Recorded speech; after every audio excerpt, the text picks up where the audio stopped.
Hi, I'm Marcus with the IndieMusicLab.com. So if you've ever been listening to a song and you thought to yourself like, man, if only I could get that type of reverb sound on my own productions, because then I would finally be happy and fulfilled as a producer. Now, of course, I'm being a little tongue-in-cheek here because there's so much more that goes into producing music than just reverb techniques. However, this video is all about reverb techniques. Today, I'm going to show you 10 of my favorite types or flavors of reverb that are used in songs by real artists. So this is about to be your Bible for all things reverb. Kicking it off with my personal favorite type of reverb, which is the dark and dreamy reverb. This type of reverb is used in a plethora of genres, but it's especially heard in genres like dream pop or anywhere where you have a type of sad and emotional sound to the music. So here are a couple quick examples of this kind of reverb used in songs. It doesn't matter. I'm chasing more ideas. Nothing's gonna hurt you, baby.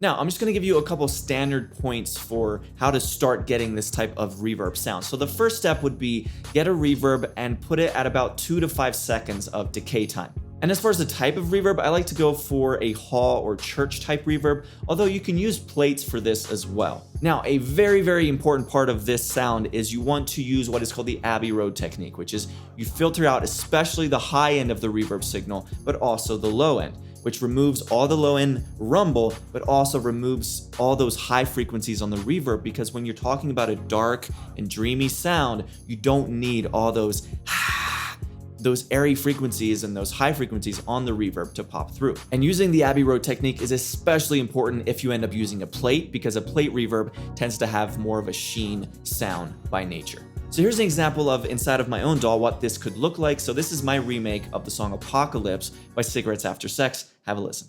You left from crumbling bridges, watching cityscapes turn to dust. Filming helicopters crashing in the ocean from way above. Now, by the way, if you are at all confused about like, why is the reverb on a return track? What even is that? You know, why is it not just directly on the vocal track itself? If you want to learn more about the difference between inserts versus return tracks, then I have a specific video on my YouTube channel for that. So I will leave a link in the description if you want to learn more about that. Now, reverb type number 2 is the ICY Reverb. Now, this kind of reverb is all about adding a sense of sheenness, of crispiness to the sound. And when I hear it, it just feels and sounds very cold to me, and hence why I use the word icy.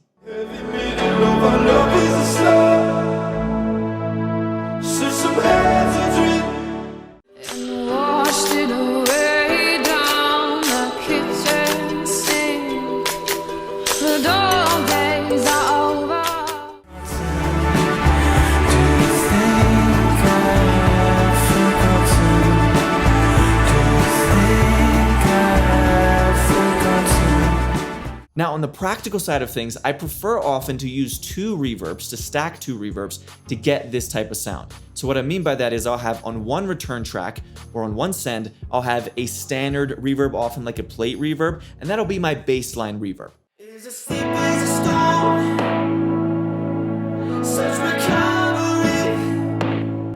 But then to really bring out that iciness and that crispiness on the top end, I'll add a second reverb and really focus on compressing it, perhaps with the OTT plugin, and making that reverb signal sound super compressed and high end like. All the noise at the door, such a revelry. Well, it's hope inside of everything you said to me. And then I'll combine the 2 reverbs together to create a sound that kind of sounds like this. All the noise at the door, such a revelry.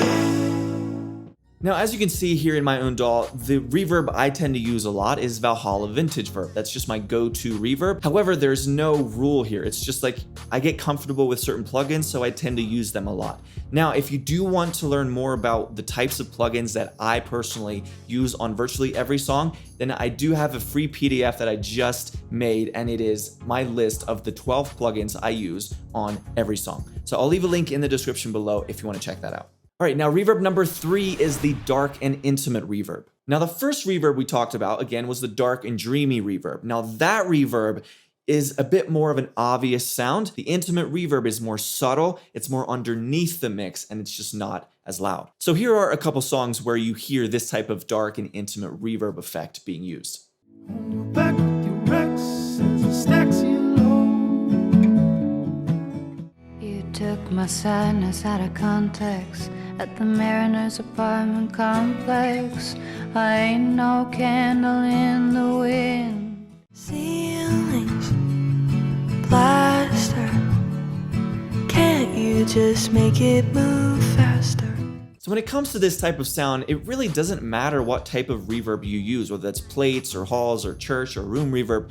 The key is going to be that you keep it subtle, so don't turn it up too loud, but then also if it does feel too bright, and depending on what type of reverb you end up using, you might have too many high frequencies. So again, as we talked about in the first reverb, you want to use the Abbey Road technique. Just roll off the high end and the low end as well to create a nice blanketed type of sound. And here's a quick example inside of my own DAW with my remake of RE Stacks by Bon Iver, where I use this exact type of dark, intimate reverb sound.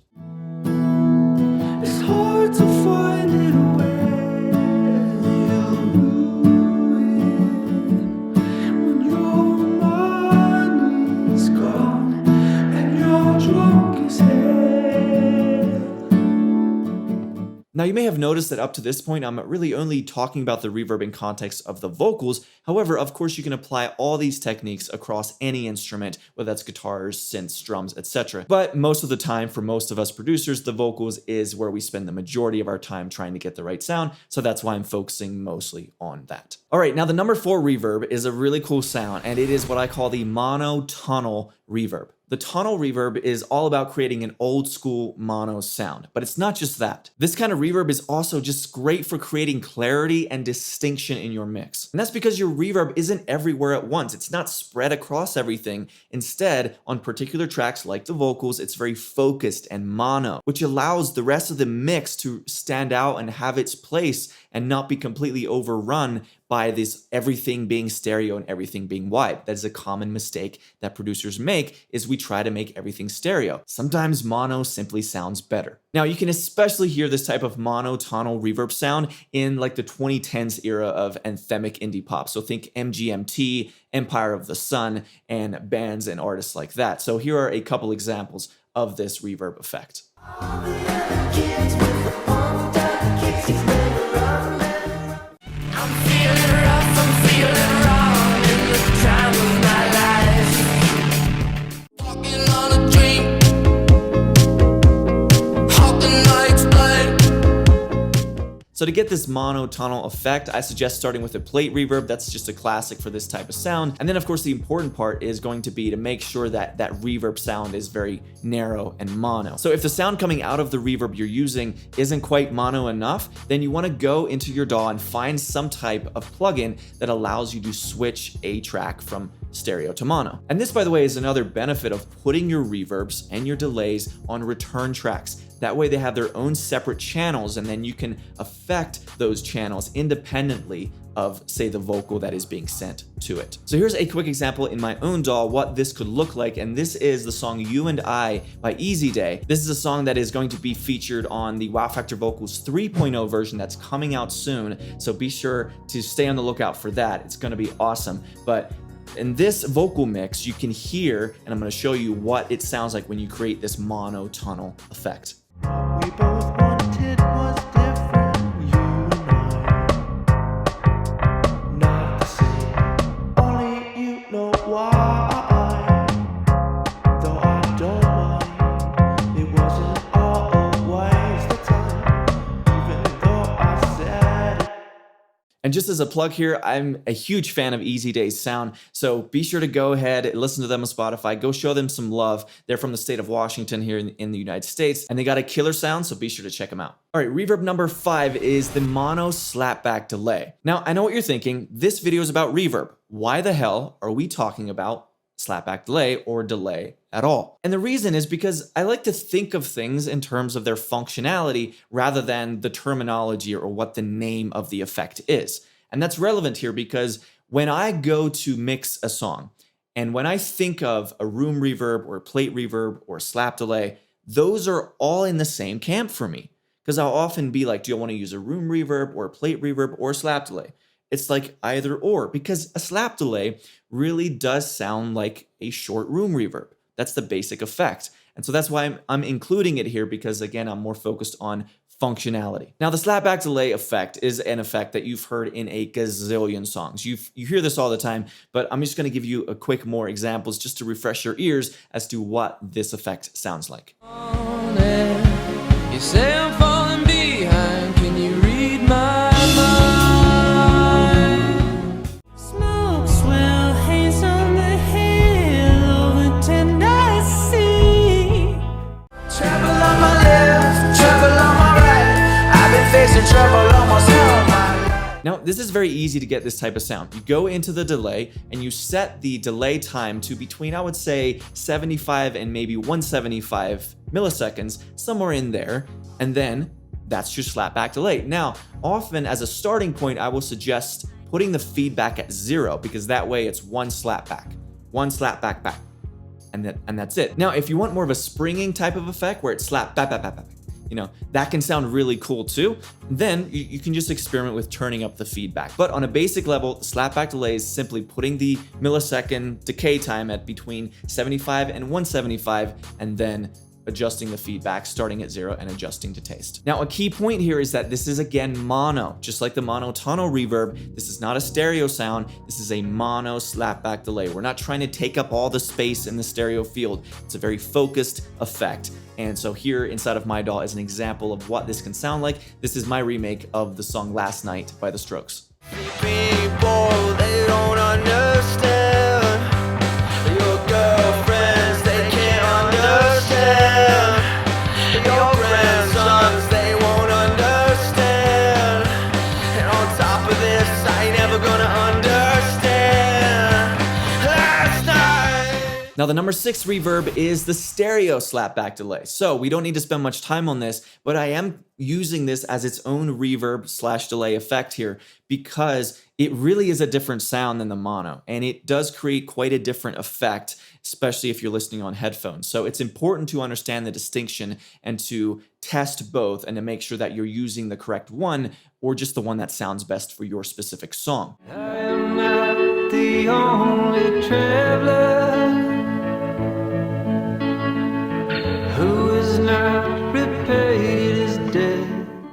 Lacking in desire, the type of just don't focus. A green gentleman, gun in his hand, looking for somebody to love.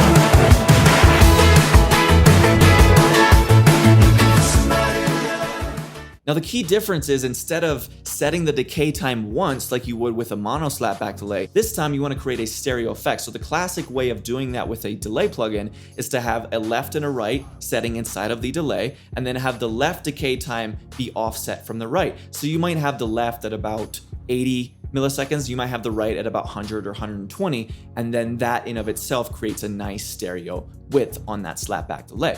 Now, if your delay looks a little different or doesn't quite have that capability, a lot of delays have the algorithms built in to where you can just flip on a stereo switch and it'll make it stereo for you, and that can sound great as well. Now, to show you what this looks like inside of My Doll, this is my remake of Kyoto by Phoebe Bridgers and the stereo slapback delay effect.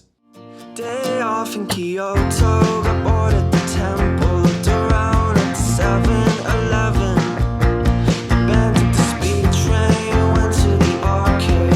Wanted to go, but I didn't. Call me from a payphone, they still got payphones. It costs $1 a minute to tell me you're getting sober. All right, number 7 is the ambient slapback DelayVerb. Now, I know what you're thinking, like, really, you're going to put another slapback delay in here? Well, not really, although I kind of technically am. But the reason I say not really is because this doesn't sound anything like a slapback delay. So what the ambient slapback delay verb is you start it the same way that you would with a slapback delay. Now, the key here for sure is that you want to put this on a return track, just like has been standard with the other ones that I've been showing you, but it's especially important here because you're going to stack and start with a slapback delay, but then you are going to run that slapback delay through a reverb that is usually at 100% mix. So you're taking a slapback delay sound and then adding another plugin to that return track chain, and all of that delay signal, 100% of it, is going through the reverb. So now it's a completely ambient sound. Now, because of the nature of the ambience and the warmth of this effect, it's really hard to say. If I go and gave you examples of songs and say this is what it sounds like in songs, it's hard to be able to truly pinpoint it. But this is a sound that just sounds really good, and I want you to try it out because it's just a cool sound. So I'm gonna give you an example of it inside of my DAW with a remake I did of the song No Surprises by Radiohead, and it sounds like this.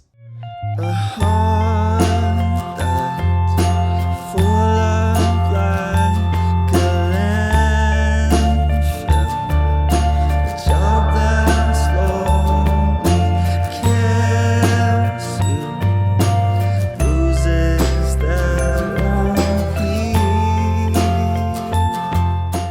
All right, number 8 is the gated snare reverb effect. This is a really cool sounding technique for specifically snare drums, and it was very popularized in the 1980s. Now, I'm gonna show you what this effect sounds like, but due to the unpredictable nature of playing actual songs on my YouTube channel from songs from the 80s or 90s, that can be a risky game to play with the way that these record labels act with creators like me using their music. So I'm gonna be a bit more current, and I'm gonna play you a song that has this gated snare reverb effect, and just really listen to that snare drum on this song. Don't want your body, but I hate to think about you with somebody else. Our love was gone cold, you intertwining your soul with somebody else.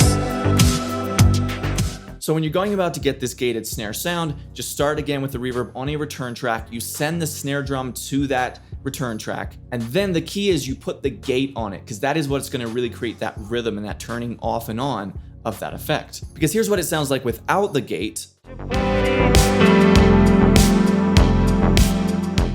and then here's what it sounds like with a gate.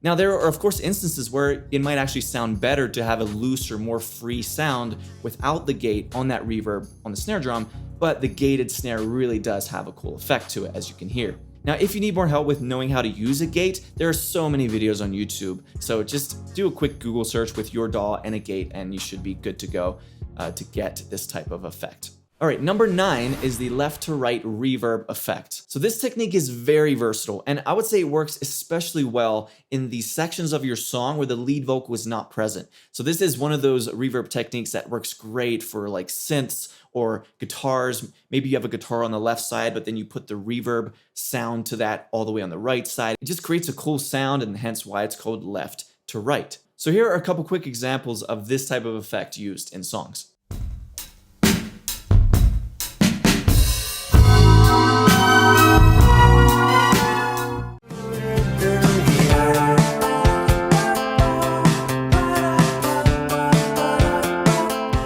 Now, to show you what this song sounds like inside of my DAW, in my course, The 7 Steps to a Killer Indie Song, the song that I ended up creating throughout that entire course is this song, Wish You Back. Now, I didn't actually end up doing this exact technique on that song, but I am going to show you what that could have sounded like, and it sounds really good by having an acoustic guitar that's panned to the left. And then I'm just creating a duplicated version of that guitar track. So now there's 2 of the same track, but then I'm drenching the second track in a reverb and then panning that to the right with the dry original track panned to the left. And it sounds really cool. Listen.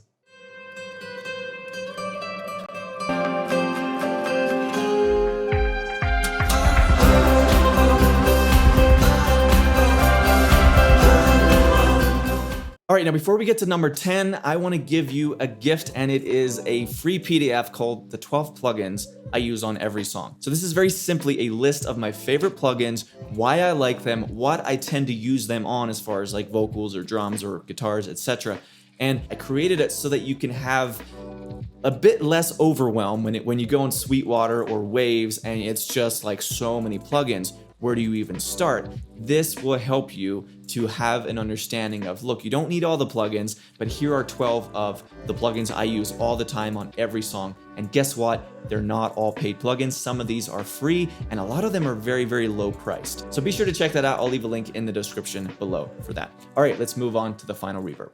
All right, and finally, the number 10 reverb is the Psychedelic Reverb. Now, there's a reason that I waited to bring this one in until last, and that is because this is a very layered sound. It's really difficult to get a true psychedelic reverb effect if you don't layer your reverbs in some way and try to hit it from at least 2 or 3 angles. So here's an example with a song that we all have heard a bunch of times probably with this psychedelic style reverb.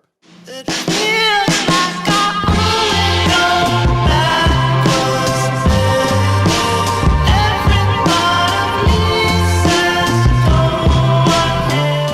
Now, I'm gonna give you a starting point, a template, if you will, of how you can start to go about to achieve this type of psychedelic reverb sound. And you wanna create 3 different reverbs. So again, I recommend putting them on return tracks. That way you can have a separation between your dry vocal and your reverbs. So the first reverb I'm gonna call the flange reverb. And this is basically just a reverb that has a flanger on it. So you can use any type of reverb, probably wanna go a couple seconds or longer with the decay time, and then really just muddy up that reverb sound, or I guess not muddy up, but flange it up, make it kind of phasey by putting a flanger plugin on that reverb. It feels like I only go backwards, baby. Every part of me says go ahead. And then the second reverb that you could add here is the spacious reverb. So just a second reverb added to the overall mix that can just add some extra space and ambience to the track. It feels like I only go backwards, baby. Every part of me says go ahead. And then finally, the third reverb in this triple stacked reverb for the psychedelic reverb is probably my favorite effect in all these 3, and that is a slap delay with modulation. So you're starting it, which we've already talked about slap delays in this video, you're starting the sound from a slap delay perspective, and then you are kind of just completely ruining the slap delay sound by running it through maybe a phaser or a flanger or chorus or different things, maybe some reverb with some extra modulation on it. It feels like I only go backwards, baby. Every part of me says go ahead. The key to get this sound is you kind of want to go a little crazy. We're not trying to get some normal, clean, human sound. We're going for psychedelics, right? We're trying to have a trip here. And so just kind of go crazy when you're going for this sound. But this is a good starting point, I would say. Just kind of layer 3 different reverbs, and you could have them being the flange reverb, the spacious reverb, and then a slap delay reverb with some modulation on it.